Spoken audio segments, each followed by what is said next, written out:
Olá, tudo bem com vocês? Nessa aula nós iremos abranger o tema de História e Evolução dos Computadores. Vamos ver como que foi a evolução, nada também muito aprofundado, vamos pincelar esse conteúdo com vocês. A primeira, a segunda geração de computadores, terceira e a quinta geração de computadores, para vocês entenderem qual foram as principais características dessas gerações. Posso que vocês devem escutar muito falar sobre isso. Primeira geração, segunda geração, terceira, agora nós estamos indo para a quinta geração de computadores. E agora vocês irão entender quais são as características, quais são os pontos principais de cada geração. Então, vou jogar aqui o slide para vocês. Então vamos lá. Histórico e evolução dos computadores.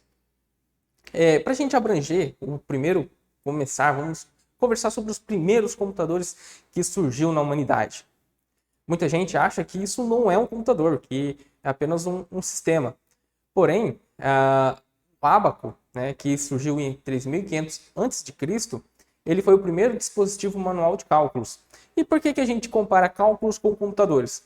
Porque a definição de um computador é um dispositivo capaz de processar dados. E o ábaco você consegue processar dados, você consegue somar, dividir, multiplicar com ele. Tá?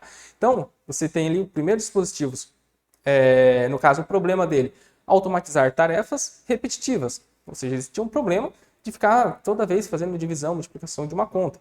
Então, eles desenvolveram o dispositivo para conseguir fazer isso automaticamente, né? Manual, porém, já facilitava para a época deles. Então, ele você conseguia o símbolozinho de mais de adição, sinalzinho de menos de subtração, né? Desculpa, multiplicação e divisão. Originário do Oriente Médio e Japão e China. Tá? Então essa foi a origem do ábaco. Então ali a observação ali na lateral, desenvolvimento das calculadoras, é o primeiro momento importante da evolução dos computadores. Então ainda não está na primeira geração dos computadores. Tá? Isso é um acontecimento importante para que para que no futuro conseguissem desenvolver os computadores. Continuando. O segundo ponto, né, no caso, é os criadores das calculadoras automáticas, que é o famoso Blaise Pascal, no ano de 1642, depois de Cristo. Ou seja, depois de praticamente 3.000, 4.000, 5.000 anos que foram desenvolver as primeiras calculadoras automáticas.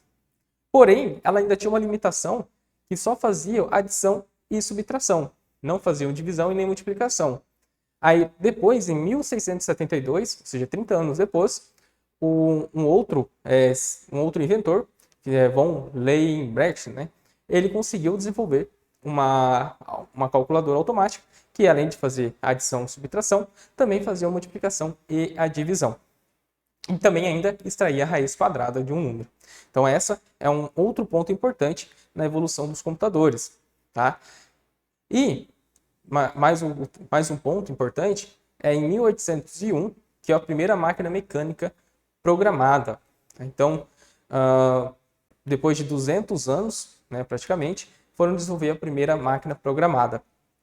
Inventado por Joseph Maria, né, tir automático com a entrada de dados através de cartões perfurados. Ou seja, ele lia as informações através de cartões perfurados. Posso que você já deve ter escutado muito isso também, que as primeiras máquinas de computadores, os primeiros computadores, armazenavam as informações e também eram programadas através desses cartões perfurados. Por quê? Porque eles não tinham uma memória interna. Tá?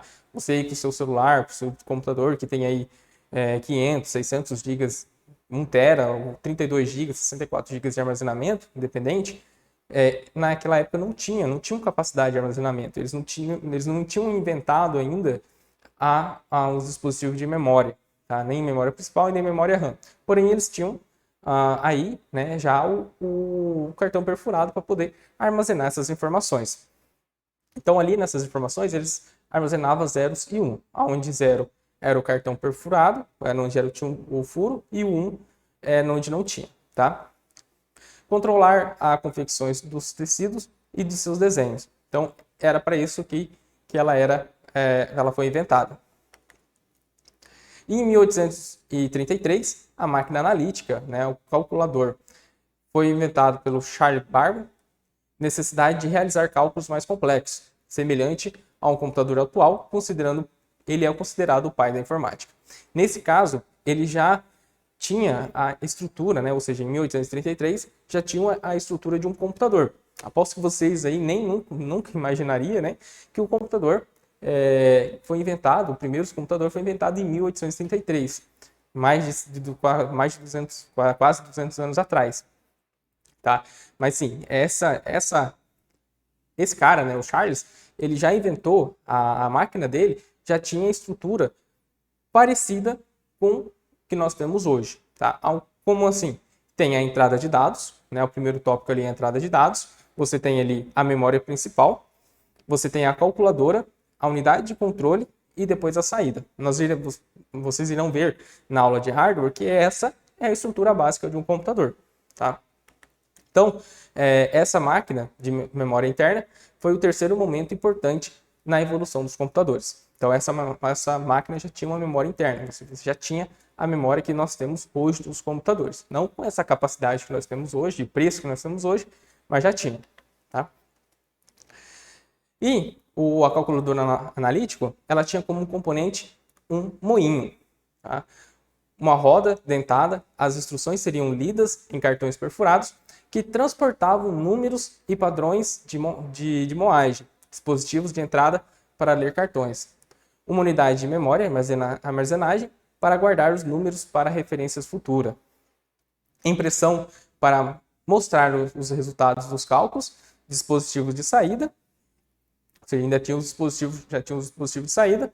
Os cartões podiam ser uma das seguintes funções: entrar com um número no armazém, mover um número do moinho para o armazém, entrar um número do moinho, comandar o moinho para efetuar uma operação e sair com um número. Ou seja, você já tinha operações de uma indústria ligada dentro dessa máquina, desse primeiro computador desenvolvido. Tá? Não era tão complexo, você tinha que entrar com cartões perfurados, você tinha que ter vários cartões perfurados para realizar uma ação, ou um cartão para cada ação, e era muito mais complexo do que hoje basicamente você dá um clique e a máquina, a indústria já começa a produzir o circuito. Vou colocar aqui um pouco em tela cheia para vocês verem, né? Se vocês quiserem tirar um print. E continuando, a máquina em 1885 foi inventado uma máquina que tem um nome que vocês utilizam muito. Presta atenção. Foi desenvolvido, né, a máquina de recenseamento. Foi desenvolvido por Hermann Hollerith. Guarda esse nome, Hollerith. Posso que você já deve escutar muito. E não é à toa, tá? A maioria das informações eram sim ou não, capaz de ler, tabular informações contidas em cartões perfurados, reduziu o tempo do censo de 9 anos para 3 anos, ou seja, foi a primeira máquina utilizada para fazer o censo dos Estados Unidos, né? Fazer contagem da população, fazer estatística da população. Mecanismo elétrico para leitura automática de cartões e perfurou-se 56 milhões de cartões. Imagina a quantidade de espaço que precisava para armazenar esses dados. Mas mesmo assim, se vocês levarem em consideração ali, o censo lá dos Estados Unidos, né, demorava 9 anos e reduziu para 3, a quantidade de tempo que eles não ganharam apenas utilizando uma máquina. Tá? A máquina tabuladora era composta pelas seguintes unidades. Ela tinha uma unidade de controle que dirigia-se na sequência das operações de todas as máquinas através dos furos em cartões perfurados. Então você já tinha uma unidade de controle aqui. Novamente, não era tão complexo, tão pequeno igual nós temos hoje. Né? Um processador é o tamanho 5, 6 centímetros. Como o processador do celular é menor que isso. Então, imagina, né, a quantidade de evolução. Isso aí a gente vai ver na evolução dos transistores, né? Que ali ainda era válvulas, você tinha dispositivos mecânicos que faziam os cálculos, além de dispositivos mecânicos para fazer a perfuração dos cartões. E a entrada de dados, que utilizava também cartões perfurados, e a saída, que eram cartões perfurados com resultados para usos posteriores como entrada. E também tinha impressão de apresentação dos resultados finais, tais como as tabelas matemáticas. Ou seja, aí já gerava tabela, já não era tabela de Excel, tá, galera? Nem imaginava, a Microsoft nem imaginava de lançar ainda o Word ali, né, o Excel, o pacote Office nessa época, tá, galera?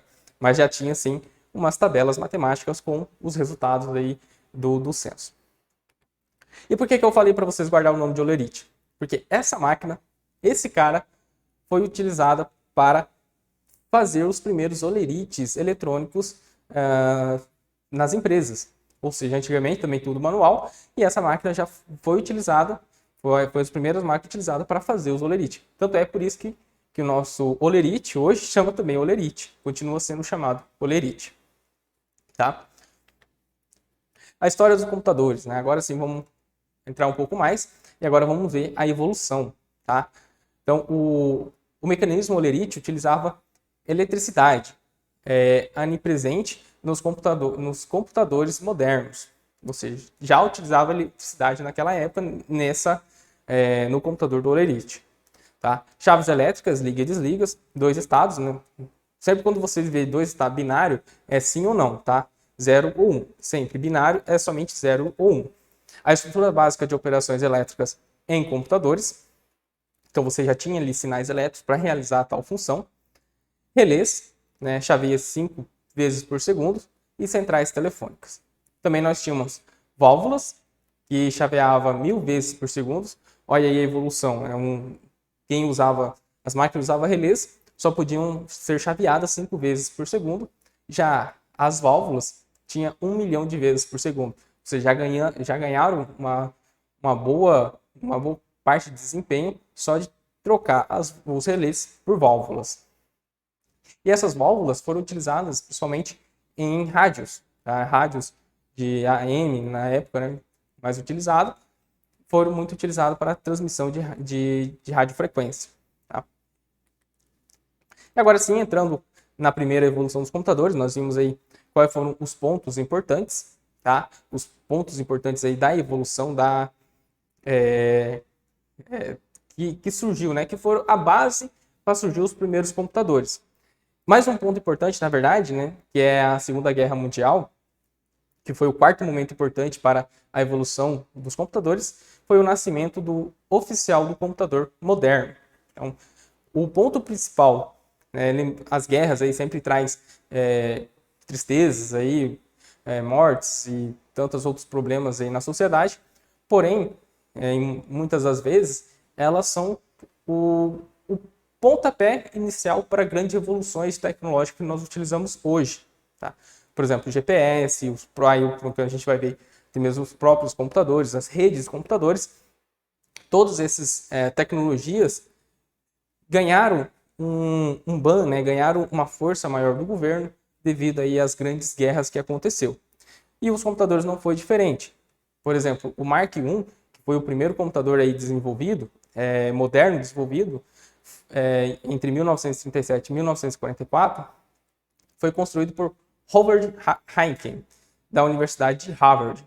Ele é considerado o primeiro computador eletromecânico. Utilizava-se relés, lembrando que relés você podia fazer 5 chaveamentos por segundo, ou seja, ele só conseguia processar 5 dados por segundo. Dimensões: 17 metros de comprimento, 2 metros de altura e pesava simples meros 70 toneladas. Tá? Ele foi utilizado, foi evoluído, né, para fazer os cálculos ali de utilização para o exército americano. Tá? Então, sempre que houver, né, sempre que o ENIAC o MARC for falado, ele foi utilizado aí para fazer cálculos complexos, que na verdade eram cálculos de mais e menos. Tá? Porém, naquela época, ajudou demais aí o exército americano nessas operações. O ENIAC, que foi o nosso segundo computador aí, desenvolvido também nessa mesma época, ele foi desenvolvido em 1940 e 1945 por John W. Marsh e o Elker, né? Primeiro computador eletromecânico projetado pelo exército dos Estados Unidos para cálculo de trajetória de projéteis. Então esse computador ele era totalmente institucional, ou seja, governamental, desculpa. Ele foi desenvolvido para fazer cálculos de trajetória de mísseis, tá? Fazer cálculo aonde que esse míssil ia cair, aonde que esse míssil ia atingir, de onde que precisava ser lançado. Tá? Ele tinha, nesse caso, já era válvulas, e ele já possuía 17.468 válvulas, 500 multiplicações por segundo, aquecimento e consumo elevados, Toda vez que ele tinha um novo problema para ser resolvido, a equipe tinha que inserir instruções de maneiras mais difíceis, substituindo a fiação da máquina inteira. Ou seja, como ele era muito complexo, ele tinha muita ligação e era ligação feita através de fios, não era eletrônica, não era placa eletrônica, quando dava algum problema, a equipe, que também não tinha um grande conhecimento, mas foram capazes de desenvolver, eles tinham que trocar praticamente todos os equipamentos, toda a fiação. Eles também não tinham equipamentos para testar, para saber exatamente onde que estava o problema. Então, para resolver o problema, muitas vezes eles precisavam tirar tudo e refazer toda a ligação. Isso demorava tempo, era custoso para os Estados Unidos, porém, foi utilizado para um problema muito grave para os Estados Unidos, que foi a trajetória de mísseis, né? Foi muito utilizado nesta época. Aí o John von Neumann, né, implementou o conceito de programa armazenado. Os programas eram introduzidos através de cartões perfurados, como se fazia com os dados. Tá? Ou seja, você já pegava esse cara ele já inventou o armazenamento de dados digitalmente. Tá? Por que isso? Porque lembra lá do censo dos Estados Unidos? Que você tinha 56 milhões de cartões perfurados? Aonde que eles armazenavam isso? O tanto de espaço que precisava armazenar. Então, o John von Neumann, ele conceituou primeiro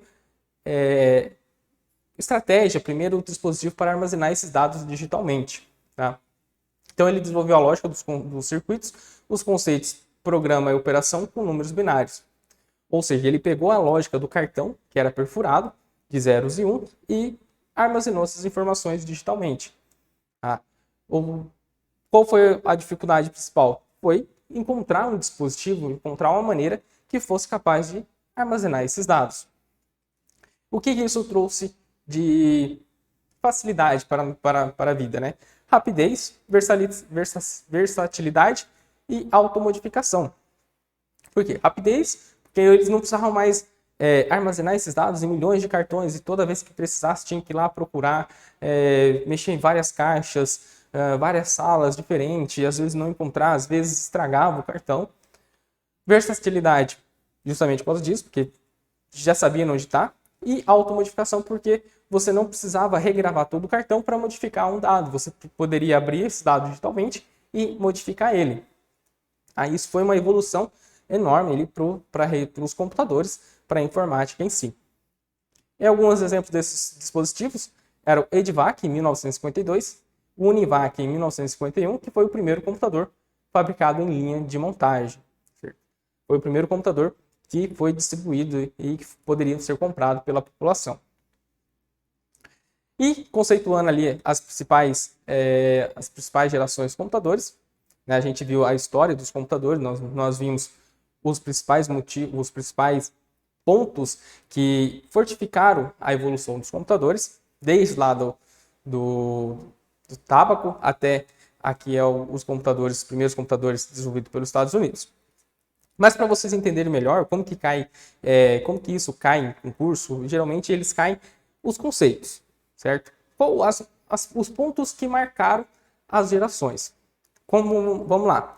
Na primeira geração de computadores, foi de 1940 a 1952. Ah, professor, mas e aqueles pontos que o senhor falou lá atrás, de 1800 bolinha? Não, aquela foi a base, tá? Aquilo ainda não era considerado um computador, e não entraram ali nas primeiras gerações. As primeiras gerações é a partir do MARC, que é 1944, tá? Então, primeira geração de 1940 a 1952. E o que marcou essa geração? Foi os circuitos eletrônicos e válvulas, tá? Nessa geração já se utilizava placas de circuitos, não utilizavam, já utilizavam bastante fios, mas já tinham o conceito de circuitos eletrônicos. Precisava de ser programada a cada tarefa.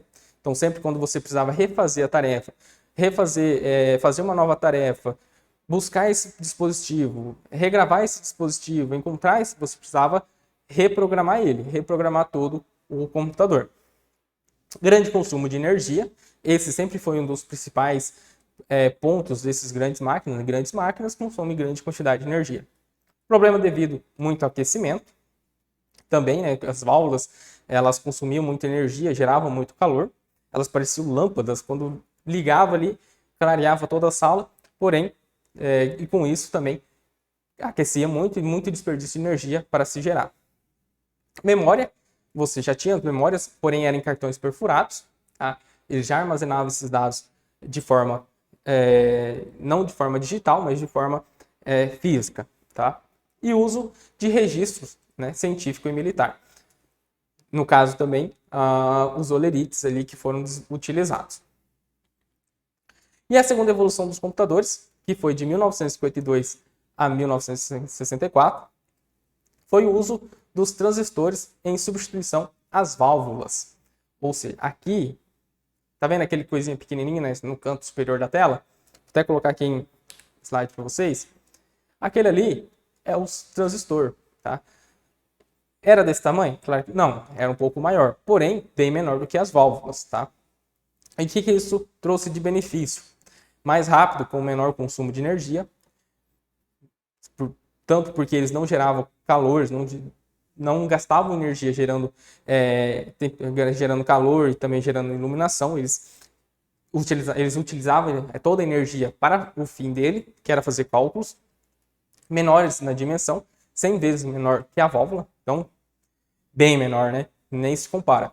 Maior durabilidade e confiabilidade. O dispositivo ele tinha uma confiabilidade maior, logo que ele não esquentava tanto e não tinha tanto consumo, ele tinha uma durabilidade muito maior do que as válvulas. Tamanho gigantesco, mesmo com o desenvolvimento dos transistores, o que eles fizeram? Eles aumentaram a capacidade de processamento e mantiveram praticamente o tamanho das máquinas.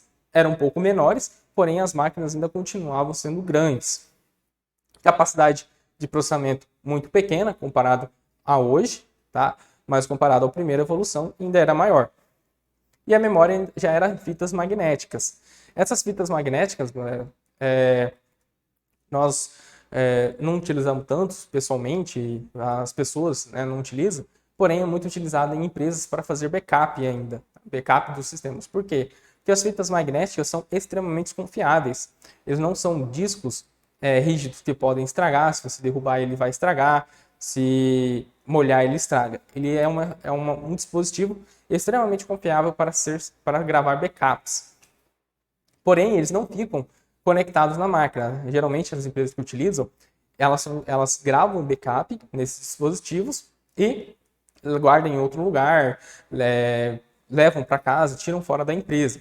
Por quê? Porque também para garantir que se acontecer alguma coisa na empresa, não se perca um backup. Isso é uma informação importante para vocês, né? Muitas empresas, no 11 de setembro, fecharam por quê? Eles tinham backup fora da empresa deles. Porém, o backup ficava na torre do lado. E como vocês bem sabem o que aconteceu, né? As duas torres caíram.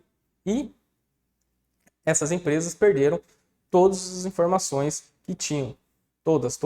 E com isso, muitas empresas chegaram a falir, chegaram a fechar, justamente pela falta de um backup fora, um backup num local mais seguro, tá?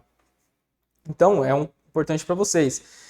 Quem tem um backup, não tem nenhum, tá? Sempre tenha um backup e, de preferência, um backup fora do dispositivo. Se for uma informação muito importante, guarde um backup até mesmo fora do local da empresa. Tá? E um outro ponto, que é um dos mais importantes, que marcou a segunda geração dos computadores, foi o início do uso comercial.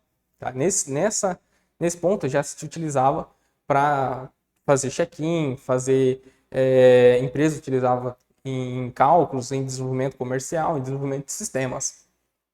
E uma informação aqui importante para vocês, uma curiosidade, em 1961 chegou o primeiro computador no Brasil, um Univac 1105, ainda com válvulas para o IBGE. Então, o IBGE foi o primeiro órgão brasileiro a receber um computador para fazer o censo.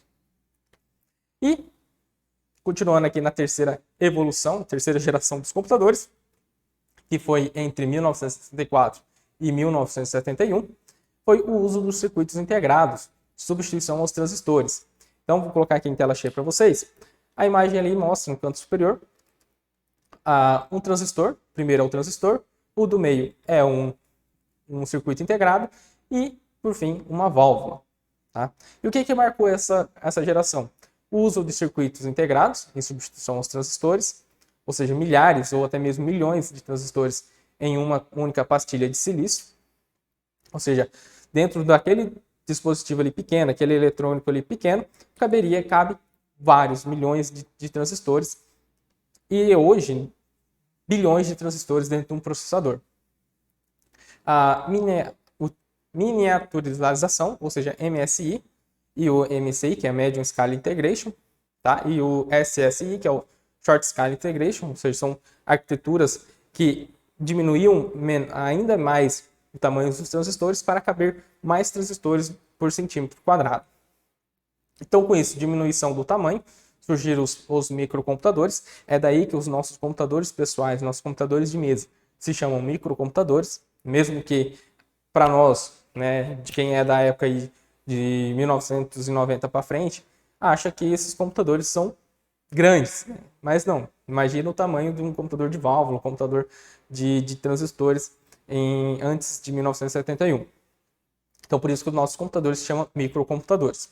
Maior capacidade de processamento, memória já era em discos magnéticos, os HDs, e evolução do software, multitarefa, tempo real. Então, ali, um ponto muito importante foi a evolução do software, foi a evolução de sistemas computadorizados. Por que isso? Porque lembra que lá atrás foi o início do uso comercial? Na segunda geração, o que marcou foi o início do uso comercial. Com isso, houve-se a necessidade de evolução também dos softwares. Então, conforme as empresas foram utilizando e viram que aquilo ali agilizava os trabalhos delas, agilizava as tarefas delas,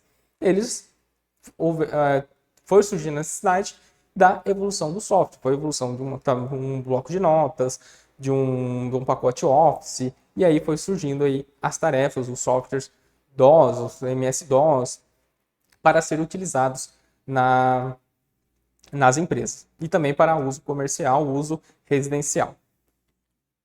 E já na quarta evolução dos computadores, que foi entre 1971 e 1981, apareceu o microprocessador, toda o UCP em um único circuito integrado.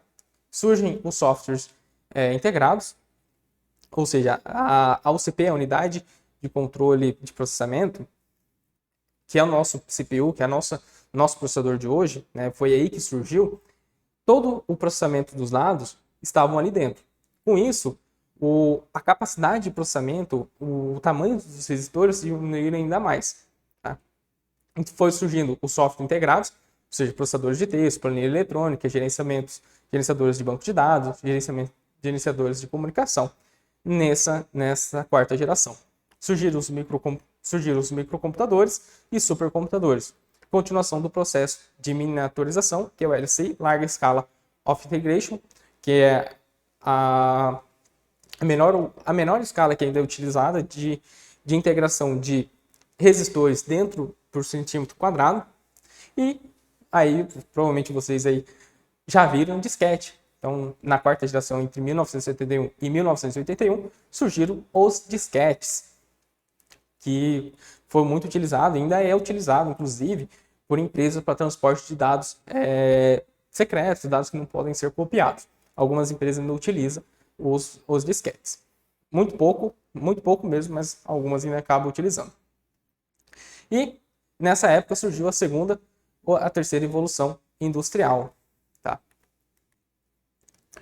E nós estamos agora na quinta geração dos computadores, que é de 1981 e até não se fechar essa evolução ainda, tá? Ainda está aberto. Porém, ou seja, já está aí há 20 anos, mais de 40 anos praticamente, e ainda não se fecharam ela e também não se evoluíram para a sexta geração. Porém, alguns autores já falam da sexta, tá? Eu vou falar aqui da quinta e depois a gente fala da sexta geração.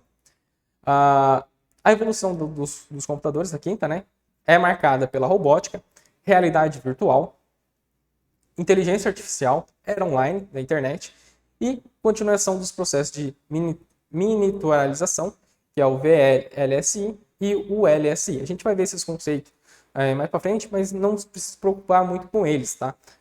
Isso que vocês precisarem aí, vocês vão ver que é os conceitos de diminuição dos tamanhos dos resistores para caber no mesmo centímetro quadrado, ou seja, a maior quantidade de resistores por centímetro quadrado. E a linguagem natural, que é a linguagem de programação de máquina, a linguagem de programação de desenvolvimento de software. O primeiro computador, né, que o Microcomp, o Brasil, né, Microcomp, essas imagens são de 1981, de um Schumach, né, M101 do ano de 85. Então essas imagens são dos primeiros computadores.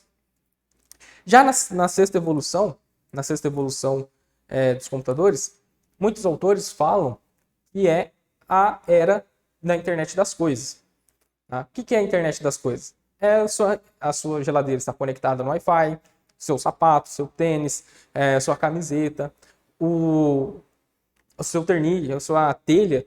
Ou seja, existem vários dispositivos que hoje se conectam na internet. O comando de voz, por exemplo, da Alexa, Google, tantos outros dispositivos de secretárias eletrônicas, assistentes virtuais, que nos facilitam a nossa vida. E essa é a que estão marcando. Porém, não trouxe aqui para vocês, porque ainda não está nada fechado. Bom, mesmo a quinta geração ainda não foi fechada, ainda muitos autores aí não fecharam ela ainda para dizer, ó, fechou aqui a quinta geração, agora começa a sexta. Porém, já tem autores também falando dessa sexta, tá? Outro exemplo, por exemplo, micro-ondas, qualquer dispositivo que seja conectado na internet. E isso está crescendo ainda mais, está surgindo vários dispositivos, né? Hoje, um dos pontos na hora que muita gente vai comprar um eletrônico novo é perguntar se ele conecta na internet. Ah, conecta. Para quê? Para você ver o estado, ver a temperatura, configurar ele. Tem dispositivos eletrônicos que nem vêm mais com botões, você tem que configurar ele através de aplicativo. Ou seja, essa é a internet das coisas, que é que muitos autores falam da sexta geração. Então, galerinha, demos aí o nosso tempo de aula. Fico aqui com vocês à disposição para sanar qualquer dúvida. Entre em contato, no portal de vocês aí tem os meus contatos. Estou totalmente à disposição. E ficando por aqui, até a próxima aula. Tchau, tchau.